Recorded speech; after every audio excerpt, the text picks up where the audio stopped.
Alright, so this is the video for 5.3 and 5.4, talking about slope.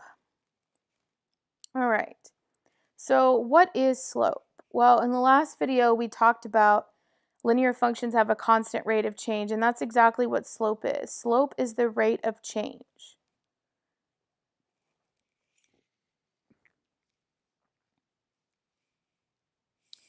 Alright, and we use the letter M to represent slope most of the time.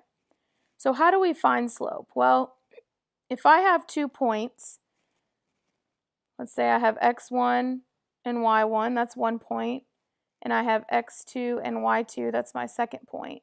Then to find the slope between these 2 points, I would do y2 minus y1 over x2 minus x1.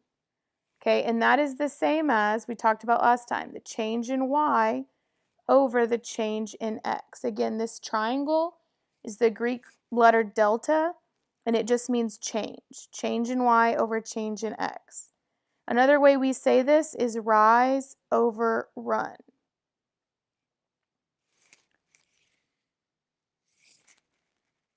All right. So there are 4 different types of slope. Okay, 4 different types of slope.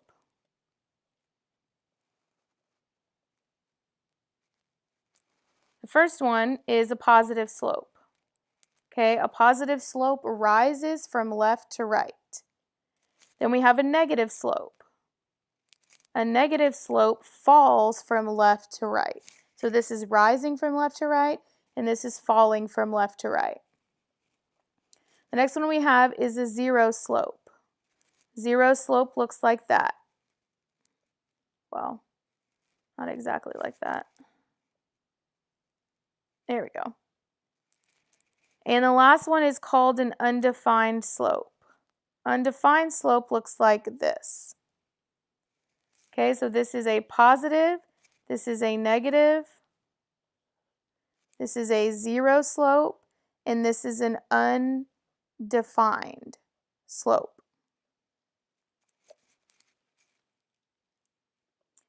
Now, I want to talk about the equations of these 2 graphs really quick because they're a little bit different than most equations.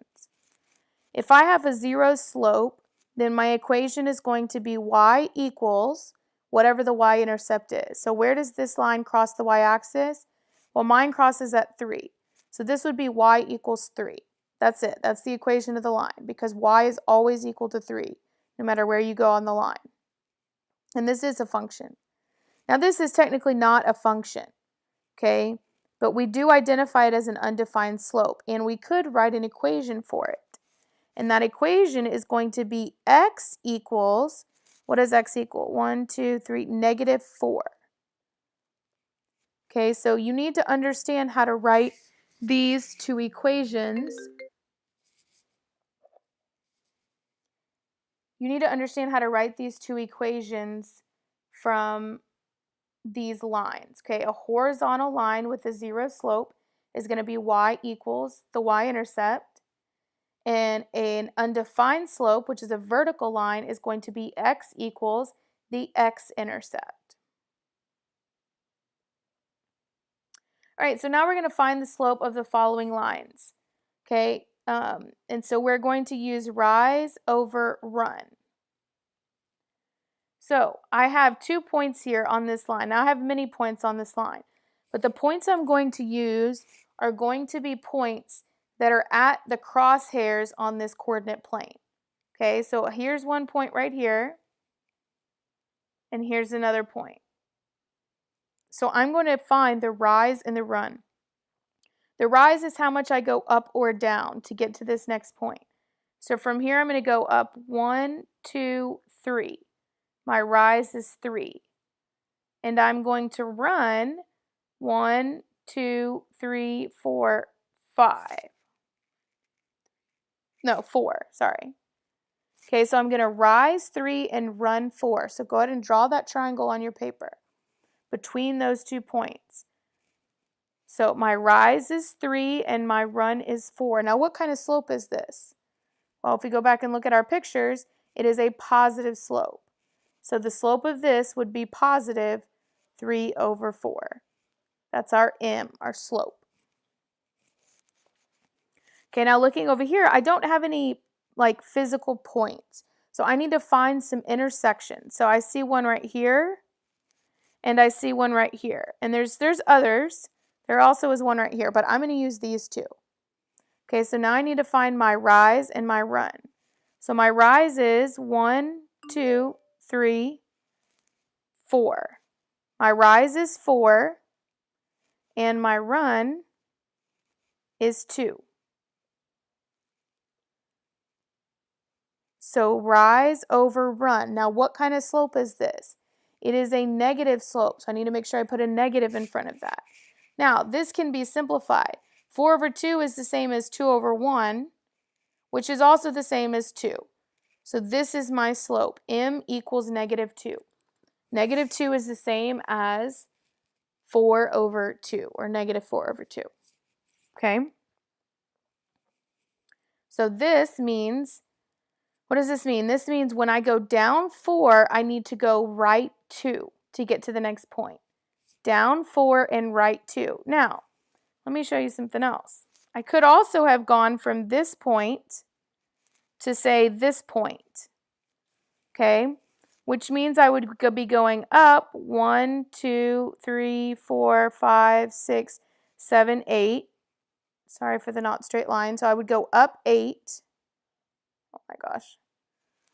Let's undo that. Okay, up 8. And then I would go over 1, 2, 3, 4. Over 4, but notice I'm going left 4. So this would be the same as 8 over negative 4, which is still a negative slope because a positive divided by negative is still negative. So it's still negative 2 no matter which points you use, no matter which direction you come from. My recommendation to you is to always look at your graph and identify what kind of slope it is first. So the first thing you should do is identify, is it positive, negative, 0, or undefined? Then you can find your rise and your run, and you don't even have to worry about the signs because you know what your answer is going to be.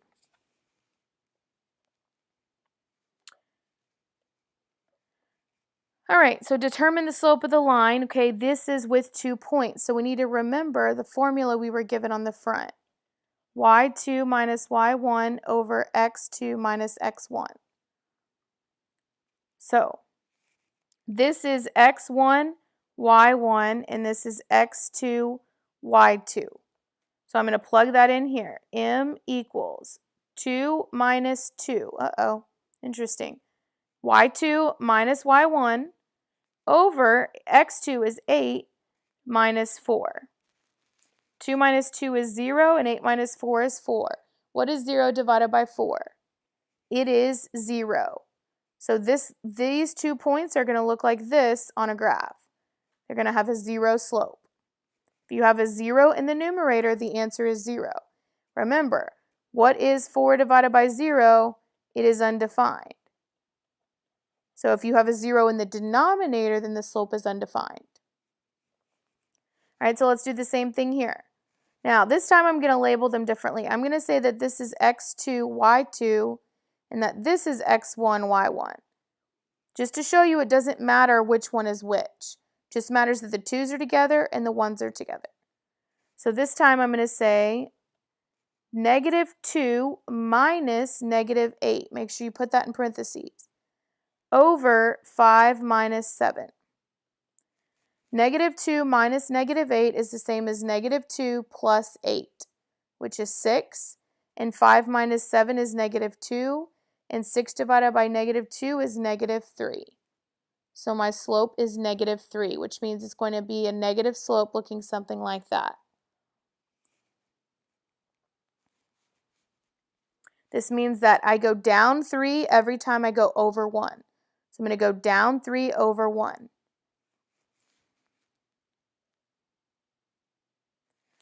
All right, finding a slope from a table, really, there's 2 ways to do this. The first way is the way I already taught you in the last video, which is to find the rate of change here.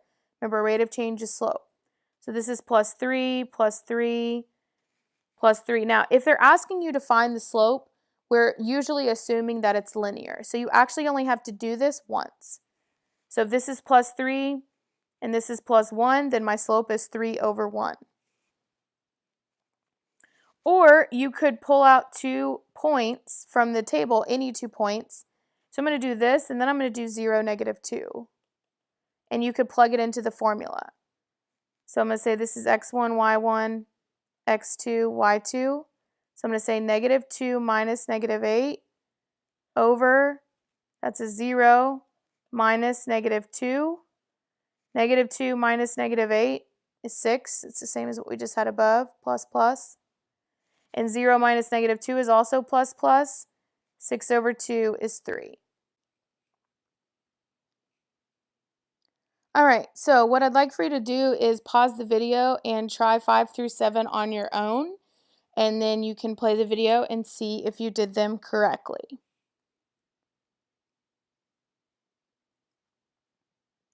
Okay, so to find the slope of this, I have some points identified on here already. So I want to count the rise over the run. So up 1, 2, 3. My rise is 3 and my run is 2. It is a positive slope, so it would be positive 3 over 2. All right, using my formula, 2 minus 4 over 4 minus negative 2 would be negative 2 over 6, which is negative 1/3. Or maybe you did it as 4 minus 2 over negative 2 minus 4. I'm going to get the same answer. I'm going to get 2 over negative 6, which again is still a negative 1/3. So it doesn't matter which one you use as x1, y1, you still should get the same answer. And then here, 11 to 5 is minus 6. Negative 4 to negative 2 is a plus 2. So negative 6 over 2 is negative 3. Again, I could have even done it from here. Negative 1 to negative 7 is a minus 6. 0 to 2 is a plus 2. I still get negative 6 over 2. Negative 3 is my slope. All right, great job. Go back and practice these if you need to. Be ready to ask questions in class.